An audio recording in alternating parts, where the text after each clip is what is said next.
নমস্কার বন্ধুরা, লক্ষ্মী কুটিরের রান্নাঘরের পক্ষ থেকে সবাইকে অনেক অনেক স্বাগত জানাই। প্রতিদিনের মতো আজকেও আমরা একটা নতুন রেসিপি নিয়ে এসেছি। আজকে যেহেতু বৃহস্পতিবার, নিরামিষের দিন, সেহেতু আজকে পনিরের বড়া।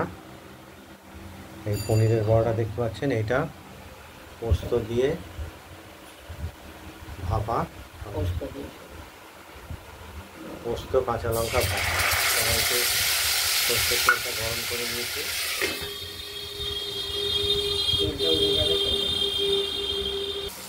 এই তেলটা গরম করে নিয়ে তার মধ্যে চিড়ে বাটা, পোস্ত আর কাঁচা লঙ্কা পরিমাণ মতো বেটে নিয়েছি।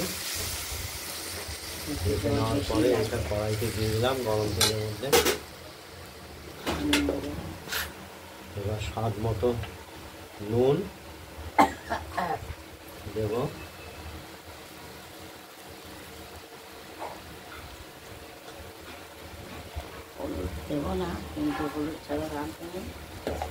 হলুদটা ওই 1 চিমটে পরিমাণ হলুদ দেব। হলুদটা একদমই ব্যবহার করবো না।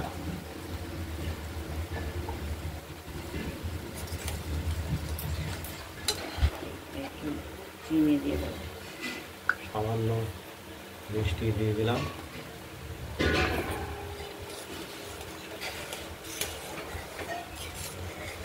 স্বাদ মতো, স্বাদটা ঠিক আসবে না মিষ্টিটা না।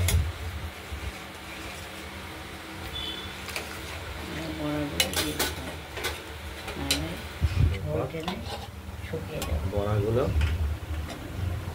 দিয়ে দিলাম।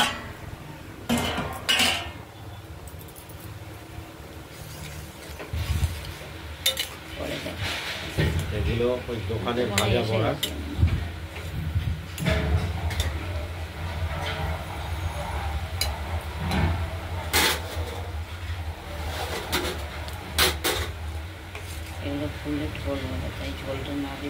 এগুলো অনেকটাই বড়াগুলো রস টেনে নেয়, কিন্তু জলটা একটু বেশি করেই দিতে হবে। পনিরের বড়া দেখতে থাকো। বড়াটা ফুটে উঠেছে এবং যে আমরা জলটা দিয়েছিলাম, ঝোলের রসটা টেনে নিয়েছে বড়া, দেখতেই পাচ্ছেন।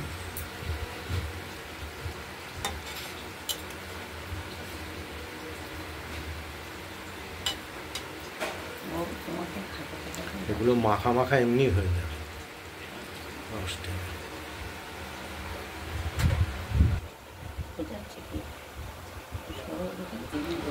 আমাদের পনিরের বড়াটা পোস্ত দিয়ে ভাপা, পোস্ত কাঁচা লঙ্কা দিয়ে ভাপা রেডি। আমরা এবার নামিয়ে ফেলবো।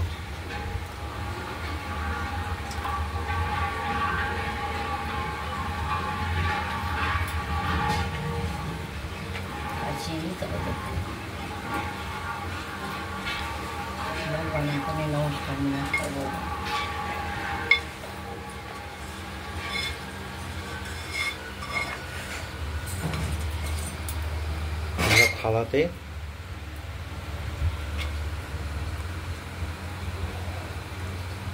বেড়ে ফেললাম।